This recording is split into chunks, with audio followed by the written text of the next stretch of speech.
organization, especially to Rekha Ramachandran madam and Srihari ji who's here. And it's a very important organization. The name itself is fantastic, Disha Bharat. And Bharat always had a Disha.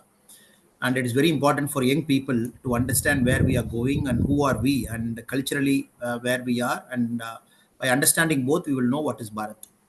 And I once again thank the organizers for taking this in a massive scale. More than 4 lakh people got trained in Disha Bharat, thousands of volunteers spread across our country.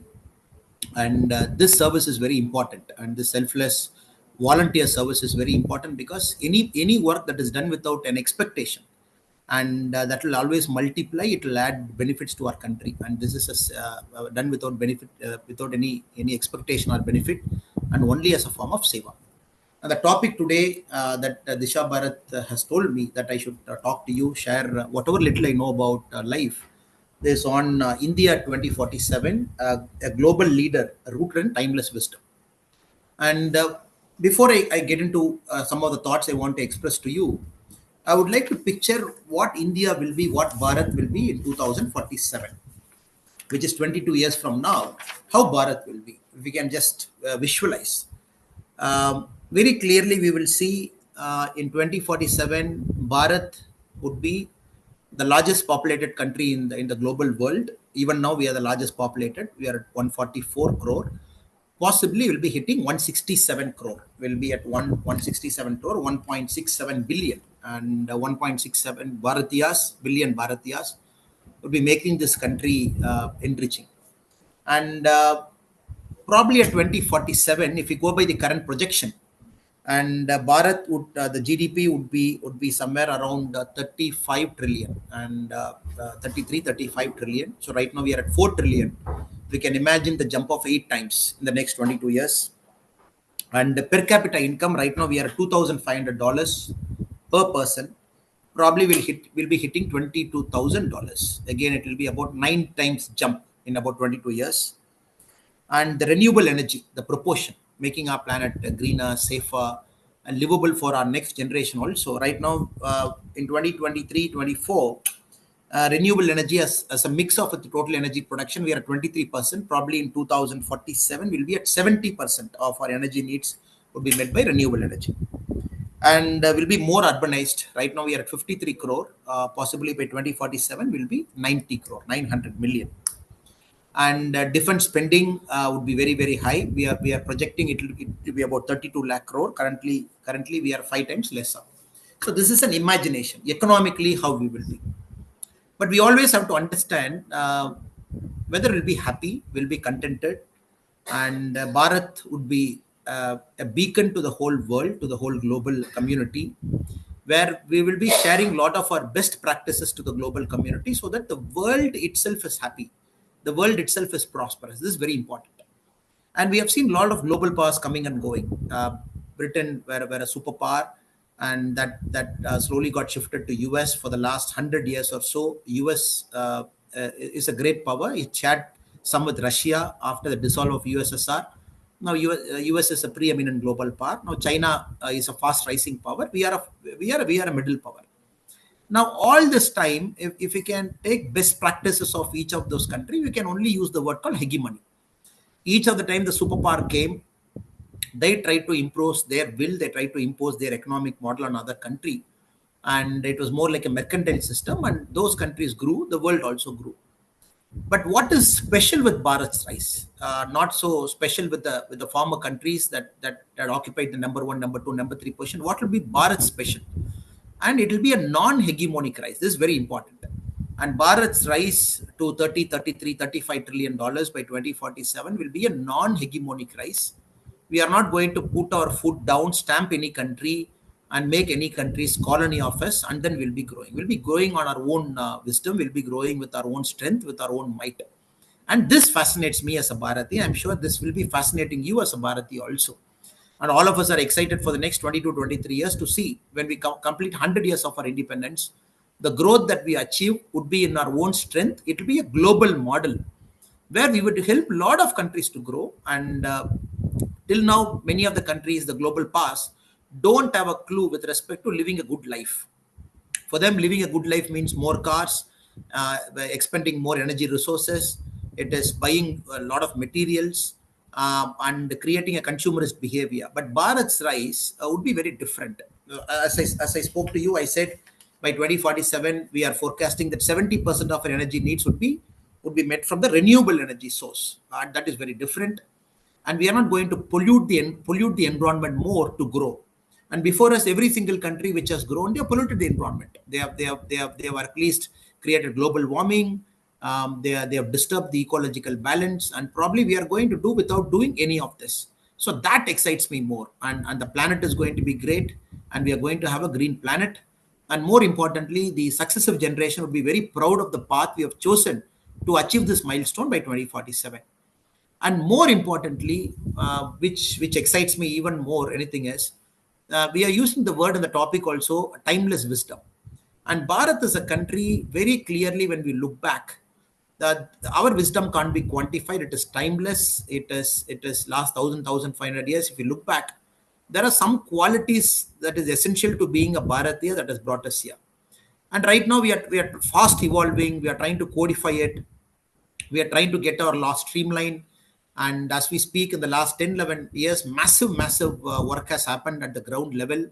And the new education policy from 2020, we are using the word called Indian knowledge system, which I'm aware Disha Bharat is also very instrumental in promoting IKS, Indian knowledge systems, where we are bringing our traditional medical systems, we are bringing our traditional Vedic systems, and which we think is useful to the world now, which we think will make the world a happy place, which we think will make the world a holistic place. And Naya Sastra, Darga Sastra, and the importance that Bharat has always given to fine arts, and importance Bharat has always given to beings which can't speak, which we can simply ignore and move on. But Bharatiyas, we chose not to do that, and the living beings who are with us who chose not to speak, and they also find a place in our growth stream. And we are not very reckless to say that only human beings are created and all other beings are here only to satisfy the pleasure of a human being. And our philosophy don't take that path, and we treat all the beings respectfully, all the beings as important. So this excites me. So we are in that phase where the Indian knowledge system is coming and making a very strong comeback. The new generation of youths are getting trained away from the Macaulayan model. The Macaulayan model, fortunately or unfortunately, the Thomas Babington Macaulay wrote the whole thing in my state in Ooty. So he also holds the pedigree, the record of writing two laws: the Indian education model Thomas Babington Macaulay wrote, and also the Indian penal system he wrote, and the IPC, which we call the Indian Penal Code, was also written by Macaulay long time back. Now, for last 150 years, we were supposed to kind of forced to adhere to it. Education system was based on that, and our penal system was based on that. Like last 11 years, slowly, steadily, we are coming out of it. We are changing it for the better.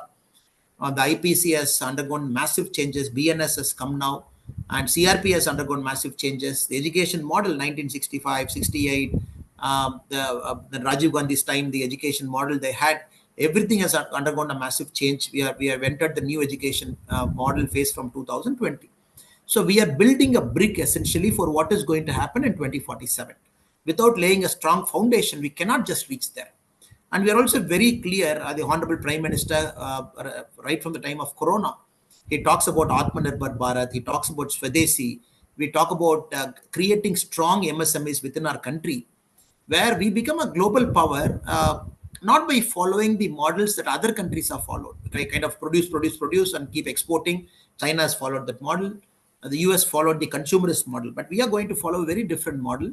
And that model is based on our needs. We got to create our own products, and we got to be self-sustaining in whatever we do, right from agriculture to technology to our arms and armament. Everything we want to create within our country, and we got to bring our indigenous technology to it. So this laying of groundwork is massive over the last 11 years. I'm really happy about it, that phase by phase we have come to a stage. Right now we all feel confident, we all feel happy, and we all feel proud that this can happen in our lifetime. The previous generations also, at some point of time, they had that feeling that India can grow, but somehow the faulty economic policies we had, 1991, we all know, we had to borrow gold from the Bank of England, because we didn't have enough gold support just to import fuel to our country. 1970s, late 1970s, we had to borrow wheat, the IL model from US. We had to do wheat imports to feed our population. So we were that bad at one point of time, because the people are fantastic. The countrymen, we always had a lot of dynamism, but the governments at power, and the model that we followed, the first 5-year plan, second, third, the socialist mindset that we took, and which killed lot of energy levels of a countrymen, which never took the animal spirit out. And 1991, we were forced to liberalize, and that also happened with piecemeal bits and pieces. Then Vajpayee's government in 98, 99 till 2004. First time it had showed our country that we can govern ourselves without corruption. We can govern ourselves by not depending on superpowers. We can do our own nuclear test, but to protect our own country, and no major powers that can dictate the path India should take. That is one level of confidence that we got. Then from 2014, after Narendra Modi ji has come to power, we are very clear. Our foreign policy is not dictated by global powers. We do what is right for us, and we follow a unique economic philosophy, and we have lifted millions of our countrymen out of poverty. As we speak, so much miracle has happened in the last 11 years. The so-called extreme poverty, the indicator of extreme poverty, 2.15 US dollar. In that context, we have almost lifted 250 million, 25 crore of our countrymen out of that extreme poverty. Right now, extreme poverty is in a single digit, and gone are the days. If you look at the different committees, 26%, 28%, we are in negligible single digit. Even I'm very sure completion of 2026, 2027, we will eliminate extreme poverty in our Bharatiya land. So a lot of things has happened, and we got to be very clear with respect to what we have achieved over the last 11 years, because we should not take things lightly. And so much hard work has happened. So much hard work has happened to reach where we are. Only then we are dreaming of 2047. I still remember the last budget of Congress in 2013, when Mr. P. Chidambaram was our Union Finance Minister. So to reach position number 5, position number 4 in terms of the world economy, they projected 2033. They said by 2033, India will achieve the world's top 5 economic. Now we have already achieved 5, we have moved to 4. And we are just moving towards 4. We just have Japan and Germany and China about it, and US about it. We have achieved it good 9 years before it. So 2013, the prediction of a different government and the current government headed by Narendra Modi ji's prediction of reaching 5. We can just see we are becoming more ambitious and achievable goals.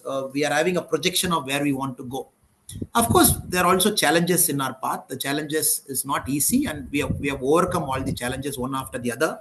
So here, though I have spoken about all the great things that our country will achieve in the next 22 years, I also like to present a couple of challenges. One is going to be a technological disruption. How good we are going to be in terms of adapting new technology. How open we are as a country, that is going to be a number one determinant. Because industrial revolution is a bust that we missed it. And we were an agrarian economy, and Britishers made sure we never transformed ourselves to an industrial economy. So the British for a long time kept us only as a country which can supply raw material to Britain. And we missed the industrial revolution. But we have seen how the Europe has grown, how the Americans have grown. We missed that bus. Then very consciously, we also took a very socialist approach after 1950 for a long time. And now, for the very first time in our country, we believe we are at the forefront of many of the technologies. Artificial intelligence, no more it's a fight between China and US. We are also a serious player there in AGI. And not only that, we are a country number 1 in the world in terms of fast adapting AI to use. Somebody can invent AI. But in terms of adaptation, we are one of the fastest countries in terms of adapting AI to a daily work-life environment. So there we are. And not only that, if you look at the global manpower, the Fortune 500 companies, the global leaderships across the world, we very clearly see our Indians occupying a lot of top places, CEOs, COOs, CXOs. This just does not happen by accident. And Indians, slowly we have moved up the ladder. And that because we carry empathy, and global corporations needs a different way of outlook. No more people can operate with a very rapacious consumerist mindset, and there Indians with our mindset, with our spirit, and having that empathy factor inside, at also same time using both our heart and brain in terms of functioning as a leader. That is carefully making sure some of the greatest corporations in the world, Indians are at the top, and we can only see this trend more in the future. We are not going to see this trend lessening down. We will only see this trend more in the future. And because we are adapting to technology faster, and we are evolving to the global workplace. A lot of GCC countries, almost all the GCC countries have companies. The global GCC companies have their headquarters or a branch office here, in Hyderabad, in Chennai, in Bangalore, all fastest growing cities. So going by this projection, the young population that we have, I'm very, very sure in the next 22 years, we will continue to play an outsized dominant role in terms of the global corporation, also having a lot of companies within our country. So technological disruption is a challenge, no doubt, but I'm pretty sure that we will overcome it, and we will go ahead in terms of adapting it, and also maybe after some time being the pioneers in terms of getting the new technology. Already renewable energy, if you look at it, solar, we are fast catching up, and where the world has to be 20 years from now, we have the technology ready. Biofuels, we are fast growing as a major country that has got this fuel mix, the flexi line, and the flex systems of what we are already there. uh, Computer, we are no more the cheap labor of the world. We are fast moving up the value chain, in adaptability, in terms of offering new things with computer systems. You're already there, so there is a very important. So we got to reinvent a lot of new things in the next 22 years. Urban transport, we got to reinvent, and I'm very sure we will do it. And we got to reinvent our energy mix. I'm very sure we will do it. And also we got to reinvent as we move in the next 22 years. Lot of technologies which is right now used as a tool for hegemonic power. A country will give technology to another country, possibly in the global south, or some might pejoratively say third world, and they use this as a foreign policy tool. And we have to break it, and we are slowly breaking it. The cryogenic systems, the rockets that we have, the space programs. We are massively proud of our country's space programs. The leapfrogging achievements we have done in the last 20-25 years in our own technology, when many countries have strategically declined. So we are fast growing. So we will do that. I still remember about 2 weeks back, the American President Donald Trump, in the AI conference in Washington, he made a couple of statements. He said, "Don't manufacture in China, don't hire Indians, invest in US." He said these three things will test the patriotism of an American company. He said, don't build in China, don't hire Indians, and invest in US. These three things will determine how patriotic you are. Every country has got the right to determine how they want to grow. Every country has got the right to determine the path they have to take. So no complaints about Donald Trump. His country, his people, he's the president. He has got every right to do what he wants. But I believe therein lies a strategic opportunity to us. When the American president inherits power in a seat. The seat has got so much power. They got the best military in the world, $33 trillion, some of the best companies there, best technologies there. So power comes from that seat. When he sees, don't hire Indians, which means very clear that the knowledge base we have. Last 5 years in US, if you average out, 72% of the H1B visas, it came to India. So I am seeing this as a greatest blessing and opportunity for our country. In the next 22 years, the homegrown talent, so much invention that is going to happen, and the talents are going to find their home in our Bharat, because Bharat is ready to observe all those talent. Any global talent that wants to come to Bharat, we are ready. We are no more a third world country. We are no more snake charmers. We got that confidence that we can observe talent, and the country is ready to observe those talent. The government is also ready. We'll move ahead. So nobody should see this as a challenge. The tariff war that happens now, 50%, whatever happens, I don't think we should see it as a challenge. We will find new ways. We will find ways to grow. And the honorable prime minister also made it very clear that asked our country's national self-importance is number one priority for us. Agriculture, MSME, youth, farmers, fishermen population, milkmen, people who have cows, buffaloes, who are involved in milk business. The PM was very clear that India's priority is to make sure none of them gets disturbed. So we got to find new ways of growing and make our agriculture sector more productive.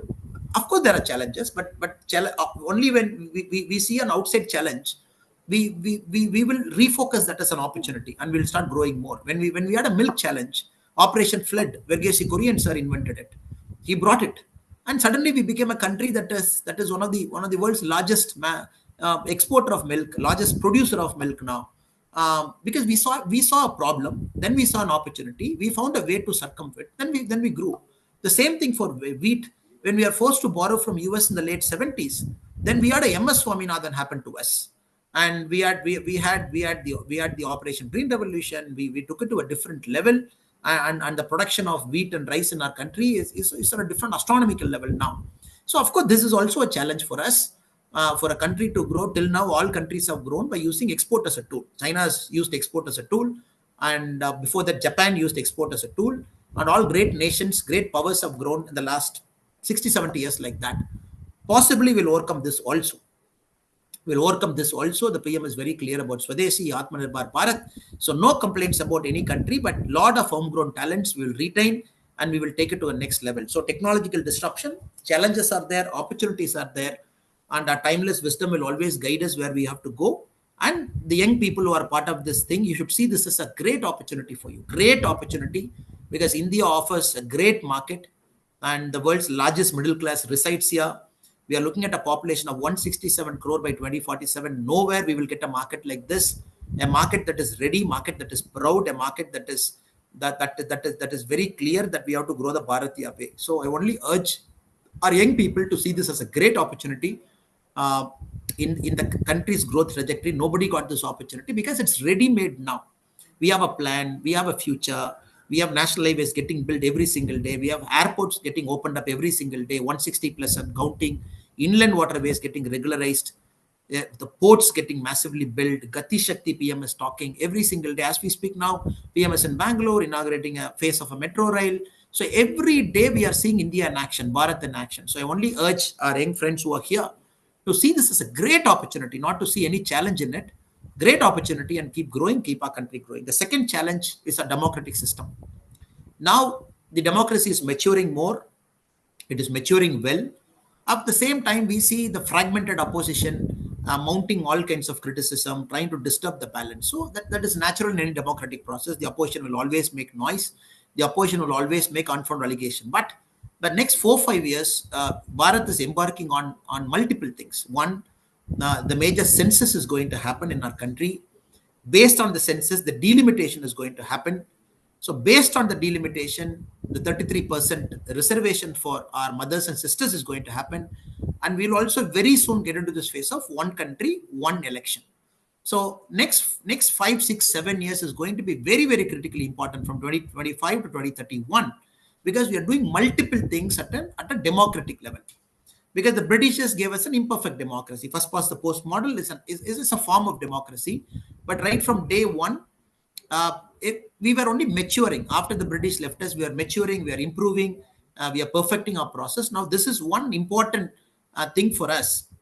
When we had a one country one nation election for a long time, 1950 to 57, 60 to 67, the first 4 elections in our country were one nation one election. Then the disturbance happened, somebody misused article 356. Now next 6 years is going to be very crucial, because the opposition parties will throw everything, including kitchen sink at it, just to say, oh, you did this, you did that. Just look at the recent Bihar one, where we all know, anybody in politics will know, the electoral rolls are very dirty, and dead people, fake names.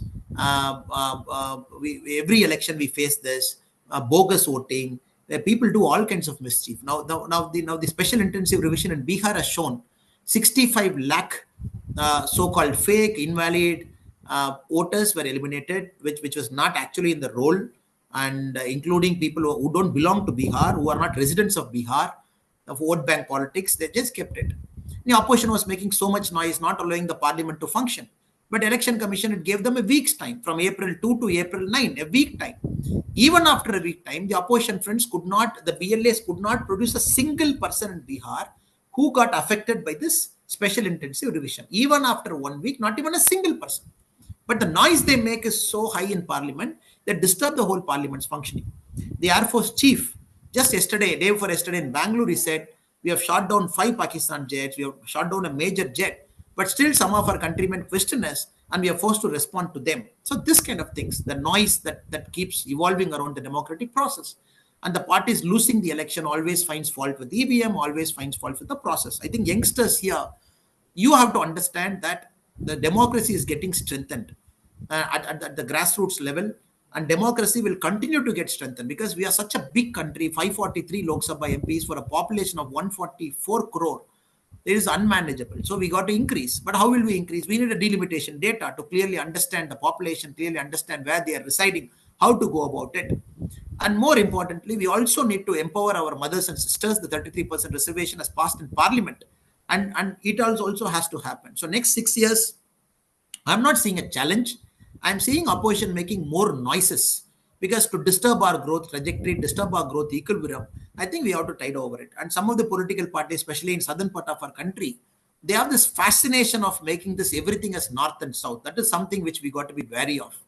And India's timeless wisdom, when we look back, Mahakavi Bharati, who was born in my state, he lived in Kashi for a long time, and Kashi made him a better person. Tamil Nadu made him a better person. So Bharati is a product of traveling across India, imbibing different cultures, including from Sister Nivedita, and the great Adi Shankaracharya, born in Kerala, traveled by foot across our country 4 times. When Bharat was getting threatened by various factors, he made sure we kept unified. So all this great. And my fascinating example, I keep quoting the Hoysala dynasty, King Narasimha III. When jizya tax was imposed for anybody going to Kashi to pray to Lord Mahadeva, when a jizya tax was imposed, they said anybody praying to Lord Mahadeva outside Kashi, they have to pay jizya tax. King Narasimha III of Hoysala dynasty, the present day Karnataka, he donated villages to say anybody from down south going to worship in Kashi, Lord Mahadeva, the village revenue would be used to pay the jizya tax. Narasimha III never spoke about north south. Narasimha III never said that Kashi is in northern part of India, we are in southern part of India. No, they always found. I'm talking of different centuries at different points of time. And right now, with a lot of pride and with a lot of spirit, our Lord Ram, child Ram has found his dignified place again back in Ram temple. But it's a 500-year-old fight. That fight never we look at north and south. We looked at Ram as together. He has traveled to Tamil Nadu, through the present day Tamil Nadu, to go to Sri Lanka to rescue Sita Mata back. So timeless tradition, stories, wisdom, it keeps connecting our country. And Chhatrapati Shivaji, when he assumed power, he was very clear. A Maharashtra king, the present day Maharashtra, taking on the mighty Mughals. But when we crowned him Chhatrapati, he clearly mentioned the boundaries also. He crowned him Chhatrapati, the Hindu king, for across our country. And Mahabharata, when we look at it, at multiple times, the Bharat's geography was mentioned. Bharat's length and breadth was mentioned. And what is Bharat was mentioned. And when we have that kind of a spirit, a country that was always together.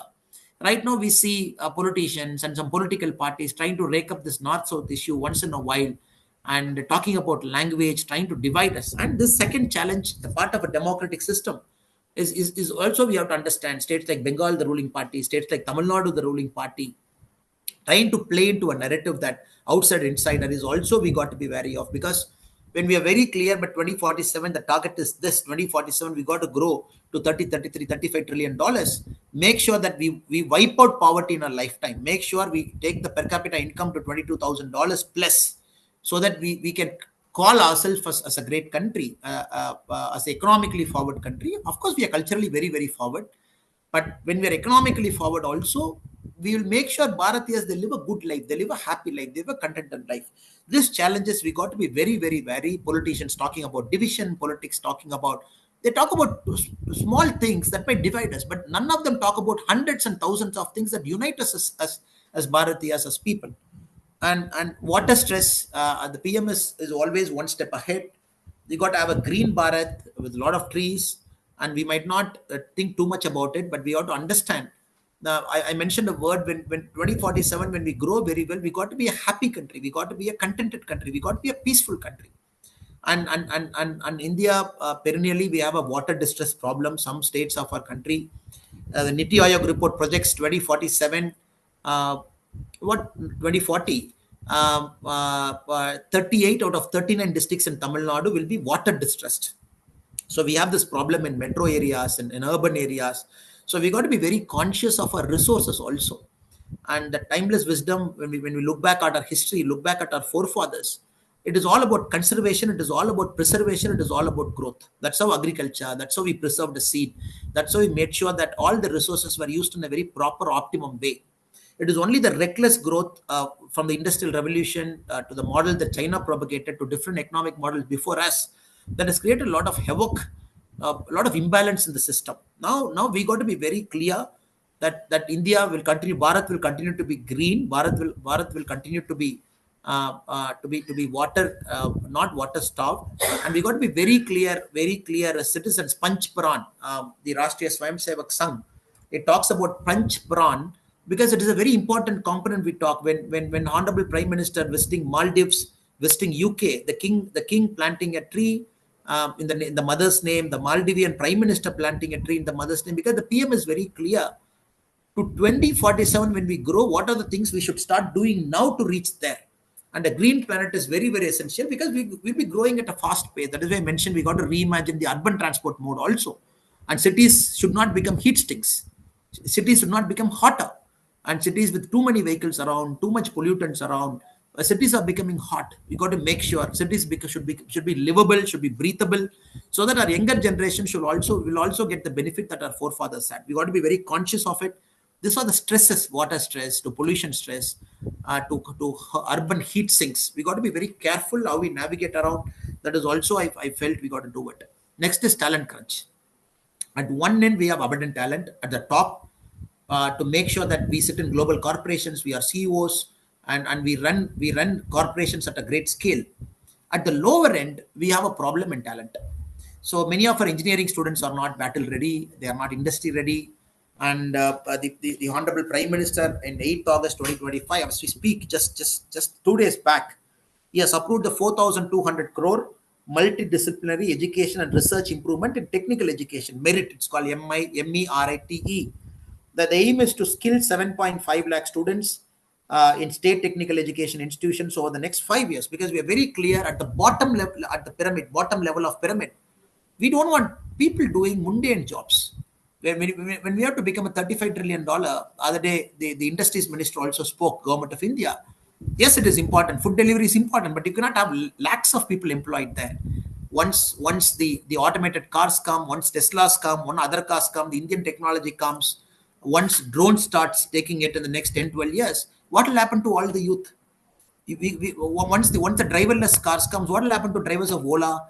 What will happen to lakhs of people who are employed into all the sectors? So they should be skilled so that they are ready to move forward. They are ready to contribute economically, productively to our country. And those friends are doing a hard work. And anybody doing riding in a two-wheeler in a city, delivering 15, 16, 20 parcels, they know how tough it is. It is so hard. It is very hard-working job. Picking up, going to an apartment, many a time walking multiple floors, but lakhs of people are employed there. So with the technological disruption that is going to happen, we just have to have a forethought that unless they are suitably skilled, we will have a severe problem 10 years from now, because we cannot have bulk of our 60% of our population is employed in agriculture. We all know 60% of our population, but whether they're gainfully employed, that's a question. So we are, I think the next 10 years, in my personal opinion, is going to be unleashing of agriculture productivity. 2025 to 2035, I think the PM has already set the groundwork. Soil testing, to preparing the youths, organic farming as a mission movement we are doing. If there is one country in the world which can be an organic farming powerhouse, it can be our country, which can be the only organic powerhouse for the whole world. We are just set it up. So next 10 years is going to be a great leap in agriculture productivity, and we can be easily the food capital to the whole world. And we just need educated people to come in, bring technologies inside, take that ability to have that ability to take risks. So this has severe areas that get disrupted. Are we getting battle ready by training our students? PM has just 2 days back launched this program to skill 7.5 lakh youth over the next 5 years. And skilling program is happening at a major level. So that also we got to be conscious. Talent at the local level, whether we are adequately skilling themselves, so that 2047 to realize that vision, we have enough manpower to take it forward. And we got to be healthy. And this is something very important to us. China has become wealthy. Whether China has become healthy or China has become young, that's a question. And China is becoming older. China is also becoming unhealthy, because that is the nature of the lifestyle when it goes up. And India, we got to be very clear, in 2047, still will be an young country. When we hit $22,000 per capita income, we got to be young, we got to be healthy. At the same time, we got to be happy. So these three things should determine. There's no point being a rich country and not happy. There's no point being a rich country and being average age being 60, 65. So India possibly we got to remain healthy. That is also very important. Fit India movements, making our youngsters to look at fitness as a way of life, yogic practice, and eating habits, no junk foods. And as we speak now, CBSE this year has gone very hard in the CBSE schools. They have to display the sugar markers there. They have to display the healthiness quotient of each of the food. And PM personally is leading the yoga mission across the world. Where we are trying to make the world a happy, holistic place. And these are things that we should not leave it. And growing only is not the tool. We have to grow, but we have to grow in a certain way. We got to grow in a happy way. We got to grow in a healthy way. So all these things are very important. And so that also I'm very sure Disha Bharat is there in that direction, to take there to reach 2047.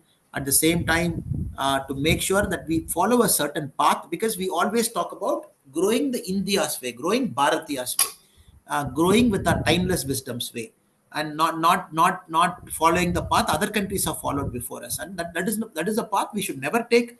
And all of us are very clear that our path is going to be unique.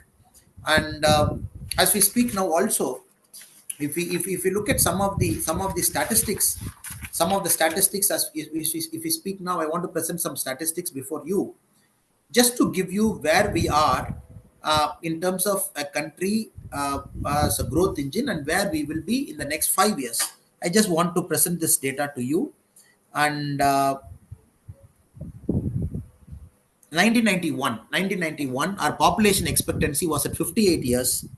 2025, we are at 72 years, meaning we are becoming a country which we can live long, and advent of medicals and everything. Literacy rate, we were at 52% in 1991. 2025, we are at 80.3%. And GDP growth rate, we were at 3%, 4%, 5% for a long time. Right now, we are comfortably at 7%, 7.5%.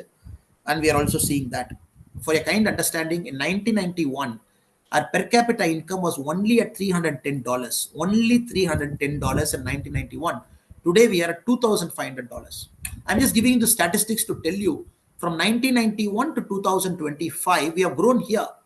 And that too, some middle governments there, not great governments there, 10 years of UPA there. We have seen all those things. And as we speak now, if you look at exports, 1991, 18 billion, 1991.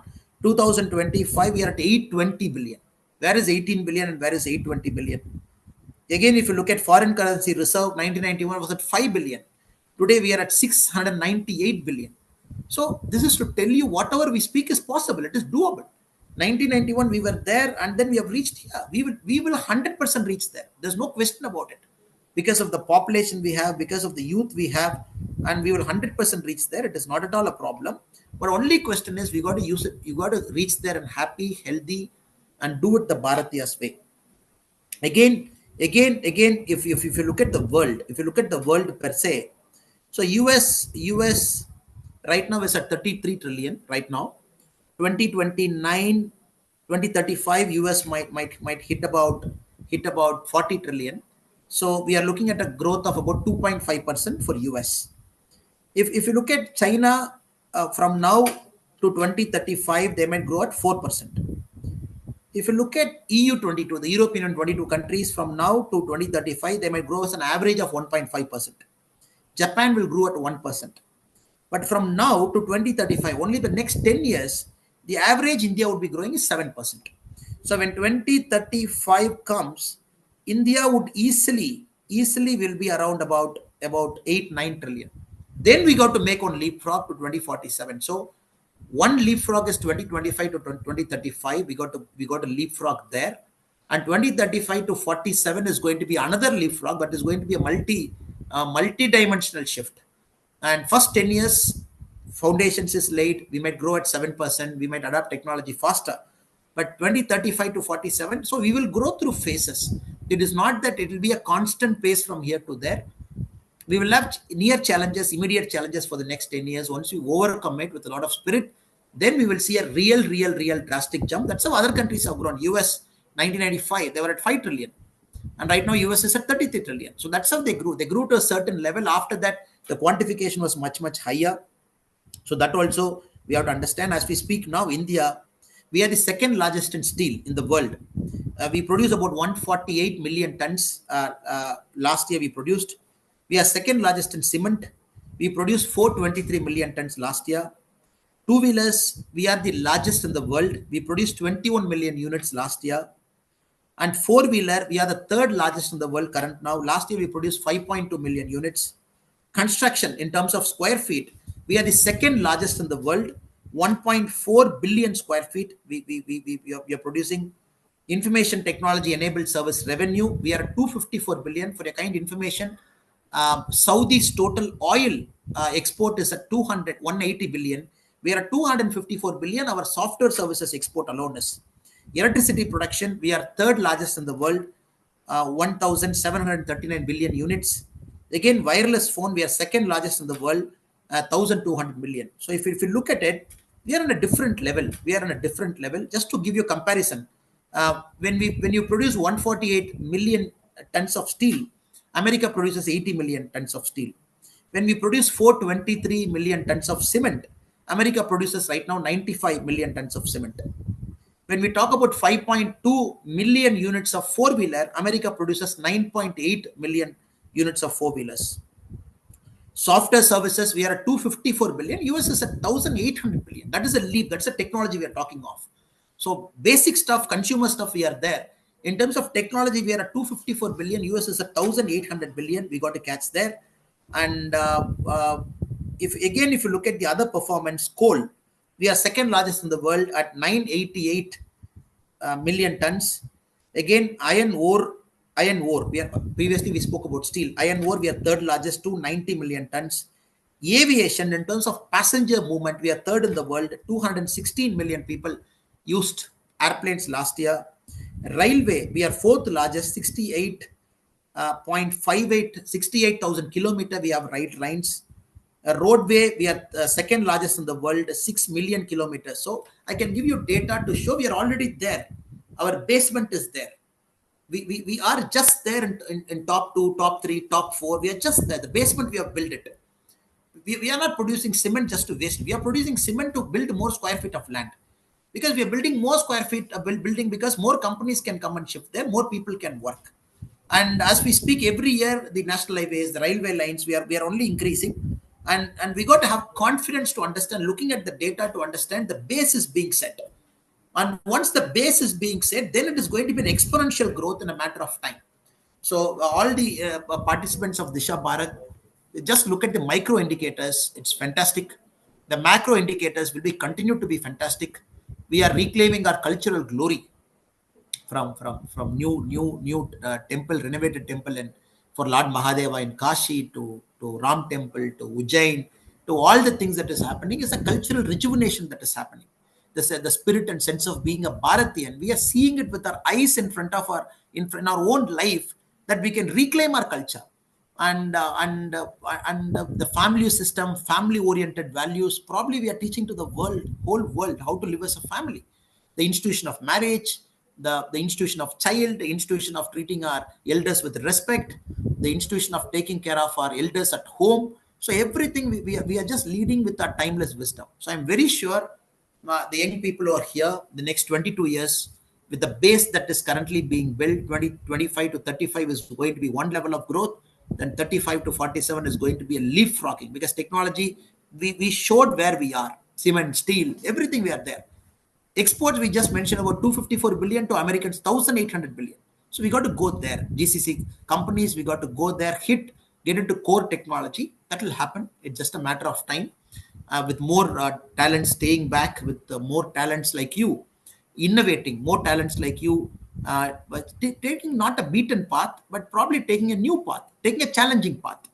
That is the excitement for us. And Robert Frost said, the road not taken. I'm sure many of you will take the road not taken in the future, take the challenging projects, challenging companies, solve India's challenging problems, be it a social problem, be it a technological problem. That gives a lot of excitement to us to see the young people in our country taking the less trodden path and doing wonders for our country. And we need a lot of global corporations. Right now, the Reliance, as we speak now, is probably the only company in the world that is also probably 40th, 42nd in the world in terms of the per capita income. But the top companies are in US. We got to look at chip manufacturing. NVIDIA is there. We look at Google's and Alphabet's and Microsoft's and some of the consumer brands like Starbucks, some of the oil producing giants. So now it is important that some of you will choose to start companies, create global brands that can stand the test of time. And global brands are soft power. Anytime you go to McDonald's, it's an American projection of power. Anytime you go to a Starbucks, it's an American projection of power. Anytime you look at, you'll use Google in your right now. I'm using an American technology to talk to you. It's a projection of their power. It's a projection of their soft power. That's why they believe they can put a tariff, they can negotiate, and they can force you to take a position because technology is with them. And right now for India, it's very clear, young people like you. So we should have our own technology, and we should imagine, reinvent, create brands, consumer brands, bigger brands in the next 20-25 years, so that when Fortune 500 comes in 2047, when we open the book, in the top 10 we should have 3-4 brands, 3-4 corporations. The top 100 we should have 20-30. And again, the university rankings, the Quest rankings that come every year, we should see a lot of IITs, IIMs, different colleges, technological universities, patent filing. We should be number one in the world. So there are a lot of areas to cover. And sorry, I've taken a lot of your time. They told me to speak for 30 minutes. I've already crossed 45 minutes. I'm sure sky is the limit for our growth. We will reach there. Just have that spirit and confidence, and we'll be there. Thank you so much, and really enjoy talking to this wonderful group. Though it is a video conference, not able to see you in person, not able to see your eyes, the sparkling eyes. Only had to see the computer screen, and nevertheless, it's a great honor, and we'll get an opportunity to meet soon in person. Thank you so much. Namaste. Wonderful, sir. I think we have just created a couple of questions. I think basically it was an awe-inspiring speech because you covered length and breadth of the entire policy making to the challenges, because we are in a very unique situation. And what you have done is you have given us a capsule with information loaded with knowledge and wisdom, which I hope will inspire and transform the Bharatiyas in the next 20 years. Right? You mentioned about how Bharatiyas have to double down the next 10 years and then leapfrog after for the next decade. So I think you just give a very good pathway for our youth on how to take it forward. So I have just 2 questions, sir. The first question is more towards the education. So, I mean, we know we have the NEP, the National Education Policy. We have the IKS as part of, is blended as part of the NPP. Disha Bharat is also a great proponent of IKS system. But is there something that you want to ensure that the value systems, they're rooted from a basic education from a grassroots level? So what are the things that you would think that would help in the next next decade or next couple of decades? I know the NVP is there, but is there something you want to add? Srihari, I would say we should train our youth to become problem solvers. I think it's a mindset problem. And the day one you enter a college, you spend 3 years, 4 years, 5 years, whatever time the course is. And we should train them to become problem solvers, that curious mindset of seeking. And that comes with the basic education model. And though NEP 2020, it came in, slowly implementation is happening. We have time till 2030 to bring full implementation. And right now we got to accelerate, not expect the government can only lay us a direction. But every single educational foundation, institution, they think should be their mission, because it's a sin. In the next 22 years, if we don't grow, it's a sin. And such a beautiful opportunity we have. And the basic indicators are fantastic. The foundation is great. We have largest number of youth in the whole world in front of us, hungry, passionate youth. Educational institutions have to double down. I feel very sad when educational institutions get caught up in the NEP politics. I feel very sad, because the sacred purpose of an education institution is to make sure I will give the best of knowledge to my students. I will make them curious. I will make them seekers.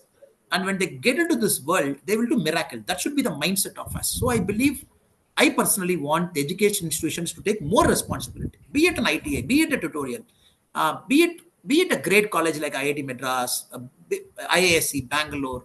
I think we should double down. The administrators who are there, this is my number one concern now. They should double down and force things to happen fast. They should not wait. Oh, NEP full implementation is 2030. I will wait. Then no. Every day we miss is every day India is not achieving its potential. Every single day we are not hitting the mark. It is a sin we are doing to our forefathers who have struggled to bring India. 1730, 23% of the world economy, 23% of the world economy India had. 1730. I'm not going much. Of course, we are an agrarian economy. Now we are looking at again regaining that share. So that is number one. Number two, the Indian knowledge systems as we speak, I'm sure only institutions like Disha Bharat can act as a connector between educational institution and the practitioners outside. We have practitioners, but many practitioners are disconnected with the educational stream. We talk about Nyaya Sastra, we talk about Darga Sastra. Now, whatever common laws, whatever we go and study in a law college, how many of us knew that India always had a tradition of Darga Sastra, like many Sastras we have. So this our Bharat had a Darga Sastra. We taught people how to argue. We taught people how to put our points across, how to bring different dimensions of thought process together to win an argument or to elucidate an argument. So Darga Sastra, it's a land of Darga Sastra. Suddenly we have these Britishers coming in, common law concept coming in. This is the way to educate in a legal model. So there we have a problem. Medicine. Modern medicine is not acting. Modern medicine is not giving any cure to many problems. When somebody sees heart alone, somebody sees lungs alone, somebody sees eye alone, the holistic medicine has taken a backseat with the increasing rate of cancers, with a lot of problems that is happening around. Our medical system is the only medical system that is holistic in nature. I'm not being very jingoist here because our medical system is trained to see the whole body as a composite organ.